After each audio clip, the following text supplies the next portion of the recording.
High case, இன்னைக்கு நம்ம இந்த வீடியோவில் எதை பற்றி பார்க்க போறோம்னா ஹிடன் செக்லர் சீசன் 1 எபிசோட் 7 பற்றி தான் பார்க்க போகிறோம். அதோட ப்ரீவியஸ் எபிசோட் பார்க்காம இருந்தீங்கன்னா நம்ம சேனலோட பிளேலிஸ்ட்டில் இருக்குது, மறக்காம போய் செக் பண்ணிட்டு வந்துருங்க. அப்போ தான் உங்களுக்கு அந்த ஸ்டோரி வந்து புரியும். அப்படியே பார்த்துக்கிட்டு இருக்க எல்லாரும் மறக்காம அந்த வீடியோக்கு ஒரு லைக்கை தட்டி விட்டு பாருங்க. போன எபிசோட லாஸ்ட்டில் அந்த பச்சை ட்ரெஸ் போட்ட பொண்ணை பார்த்தீங்கன்னா நம்ம செட்டுக்கு வந்திருக்கோம். அது ஹீரோ கிட்ட என்னோட பிரச்சனையை சரி பண்ண சொல்லி கேட்டிருக்கோம். ஹீரோ பார்த்தீங்கன்னா அந்த பொண்ணை ட்ரைனிங் ரூமுக்கு அனுப்பி வச்சிருவா. அந்த இடத்துல பார்த்தீங்கன்னா அது வந்து கண்ட்ரோல் இல்லாமல் போயிடும். அப்போ ஹீரோ பற்றி ஹெல்ப் பண்ணலான்னு போனால் அது ஹீரோ பிடிச்சி அடிக்க ஆரம்பிச்சிடும். எபிசோடோட ஸ்டார்டிங்லேயே பார்த்தீங்கன்னா அந்த சிஸ்டம் ஹீரோட்ட சொல்லுது அவங்களோட பிளட் கர்ஸ் வந்து முழுசாக அந்த ஆக்டிவேட் ஆயிடுச்சு, எப்படியாவது நீங்கள் அதுக்கிட்ட தப்பிச்சிருங்க அப்படின்னு.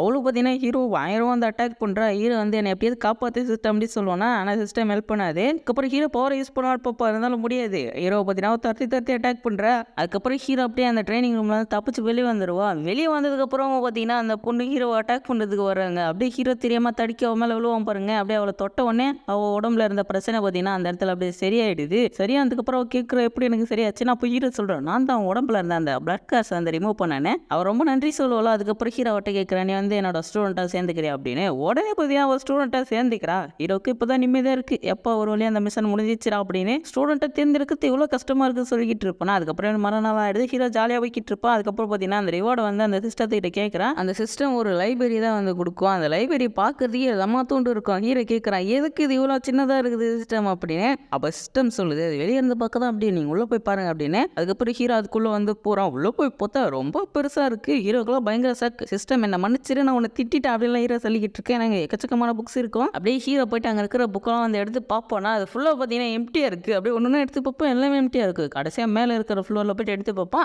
அதுலேயும் பார்த்தீங்கன்னா ஒன்றும் இருக்காது. ஹீரோ செமையாக கடுப்பாரு, அந்த சிஸ்டம் என்ன ஏமாத்திருச்சு அப்படி சொல்லிட்டு ஹீரோ அந்த இடத்துல பயங்கரமாக கத்திக்கிட்டு இருப்போனா. அப்போ சிஸ்டம் வந்து என்ன சொல்லுதுன்னா, நீங்கள் இப்போ ஒரு மிஷினை முடிச்சிங்கன்னா உங்களுக்கு ஃபர்ஸ்ட் ஃப்ளோர் வந்து அன்லாக் ஆயிரும், அங்கே இருக்கிற எல்லா டெக்னிக்ஸுமே வந்து கிடச்சிரும் அப்படி சொல்லுது. ஹீரோவும் அது என்ன மிஷன் சொல்லிட்டு கேட்போனா, நீங்கள் கோஸ்ட் கிங் செக்டர் போயிட்டு அட்டாக் பண்ணோம் அப்படி சொல்லுமா. உடனே ஹீரோ என்னது அங்கே போயிட்டு அட்டாக் பண்ணுமா, இல்லை எனக்கு புக்கே வேணாம் அப்படி சொல்லுவானா. அப்படி நீங்கள் இந்த மிஷனை முடிக்கலாம் உங்களுக்கு பனிஷ்மெண்ட் என்ன தெரியுமா, 3 நாள் நீங்கள் அந்த ட்ரைனிங் ரூமில் தான் இருக்கணும் அப்படின்னு சொல்லுது. ஹீரோக்கெல்லாம் என்ன பண்ணுறதுனே தெரியல, இது நல்லா அப்படி கோத்து விட்டுருச்சு அப்படின்னு. அப்போ அப்படியே நம்ம ஸ்டூடெண்ட்ஸ் எல்லாரும் அதுக்குள்ளே வந்து என்ட்ராங்க.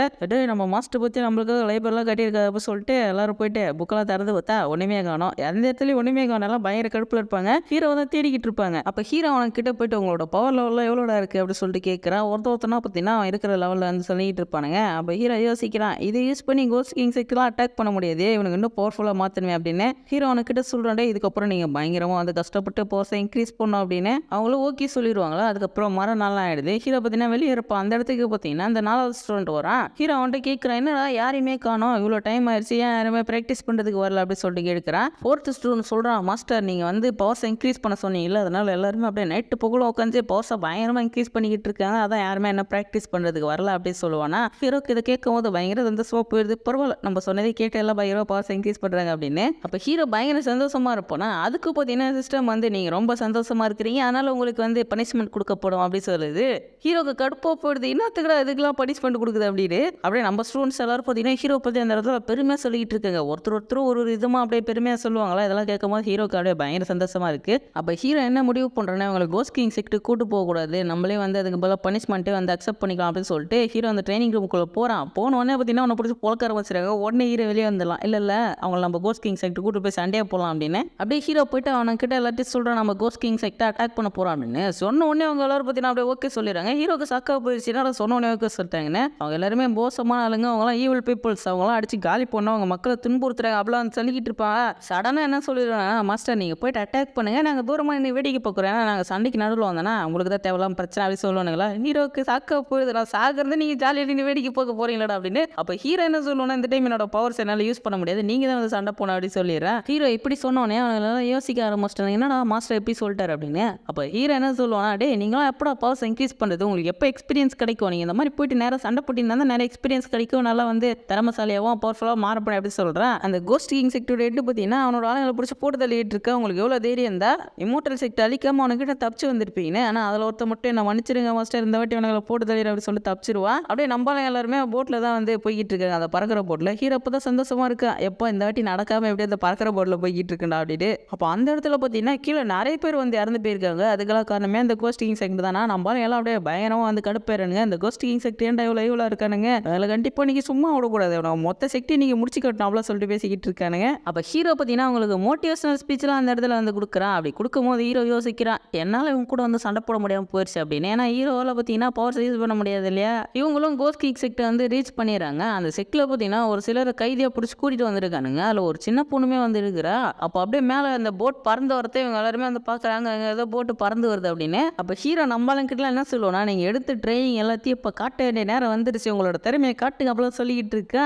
அப்போ நம்ம ஆளுங்கெல்லாம் என்ன பண்ணுறாங்கன்னா அவங்களோட பவர்ஸ் அவங்களோட பேர் அப்படி சொல்லிட்டு தனித்தனியாக வந்து சொல்லிக்கிட்டு இருக்காங்க. எதுக்குடா இப்படிலாம் பண்ணுறீங்கன்னு ஹீரோ வந்து யோசிச்சுக்கிட்டு இருப்பா. அதுக்கப்புறம் மொத்தமாக அந்த இடத்துல ஒரு ஃபோர்ஸ்லாம் கொடுப்பாங்களா, அப்போ தான் ஹீரோக்கு சந்தேகமே வருது, ட்ரைனிங் சொல்லிட்டு வரையில இவனுக்கு இதை தான் படிக்கிட்டு இருந்தாங்களா அப்படின்னு. அப்படியே நம்ம ஆளுங்க எல்லாரும் அந்த கோஸ்ட் கிங் செக்ட் ஆளுங்களை அட்டாக் பண்ண வரும்போது அவங்களாம் சிரிக்க ஆரம்பிச்சிடறாங்க. டே இங்கே போடுறா, இவனுக்கு எல்லாரும் ஜோக்கர் போகிற என்னென்னதான் படிக்கிட்டு இருக்காங்க அப்படின்னு. அதுக்கப்புறம் அப்படியே அவங்களுக்குள்ள வந்து சண்டை வர ஆரம்பிச்சிருது. நம்ம ஆளுங்க அப்படியே கோஸ்ட் கிங் செக்ட் ஆளுங்க எல்லாரும் அடிச்சு காலி பண்ணிக்கிட்டு இருக்காங்க. ஒருத்தருக்கு ஒருத்தர் நல்லா வந்து ஹெல்ப் பண்ணிட்டு அதுக்கப்புறம் நம்ம ஆளுங்க வந்து ஒத்துமையாக அந்த இடத்துல சண்டை போட்டுக்கிட்டு இருப்பாங்க.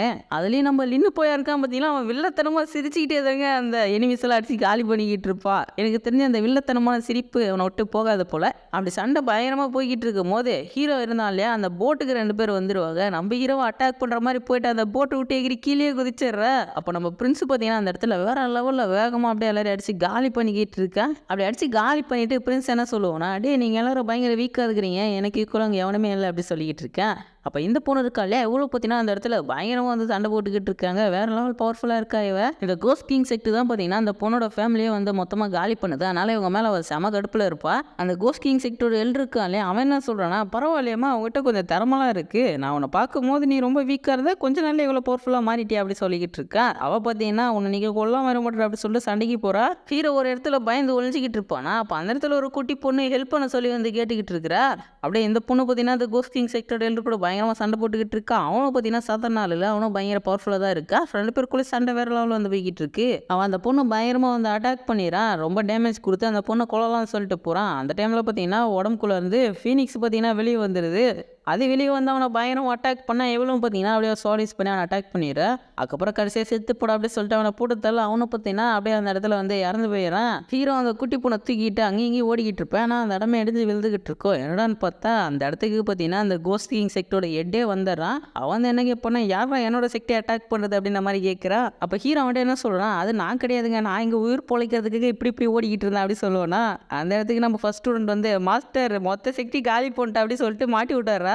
அப்போ அவன் அட்டாக் பண்ணிடுவோம் பாருங்க. அந்த அட்டாக் நம்மளுங்க வந்து தடுத்துறாங்க. அப்படி நம்மளுங்க எல்லாம் ஒன்று சேர்ந்துறாங்க. அந்த கோஸ்ட் கிங் செக்டர் எந்த அட்டாக் பண்ணதுக்கு ரெடி ஆயிடுறாங்க. அப்போ இந்த இடத்துக்கு அந்த பொண்ணு வந்து என்னோட ஃபேமிலியை காலி பண்ணதே நீங்கள் தான்டா அப்படின்னு சொல்லிட்டு அந்த கோஸ்ட் கிங் செக்டரோட ஹெட் கூட அந்த இடத்துல சண்டையை ஸ்டார்ட் பண்ணிடுறா. அப்படியே நம்ம ஃபர்ஸ்ட் ஸ்டூடெண்ட் போயிட்டு வந்து சண்டை போகிறான். அங்கேருந்து எல்லாரும் பார்த்தீங்கன்னா அப்படியே போயிட்டு அவனை அட்டாக் பண்ணிக்கிட்டு இருக்காங்க. பார்த்துக்கிட்டு இருக்க எல்லாரும் மறக்காம இந்த வீடியோக்கு ஒரு லைக்கை தட்டி விட்டுருங்க. நீங்கள் இப்போ தான் நம்ம சேனலுக்கு ஃபஸ்ட் டைம் வந்திருக்கீங்க, நம்ம சேனல் பிடிச்சிருந்துச்சுன்னா மறக்காம சப்ஸ்கிரைப் பண்ணி வச்சுங்க. அப்படியே பக்கத்தில் இருக்கிற அந்த பெல் ஐக்கான் நோட்டிஃபிகேஷனே கொஞ்சம் ஆளில் போட்டு வச்சிங்க. அப்போ தான் நான் போகிற எல்லா வீடியோமே உங்களுக்கு ஆன் டைம் நோட்டிஃபிகேஷனாக காட்டும். தேங்க்ஸ் ஃபார் வாட்சிங். Bye guys. Next episode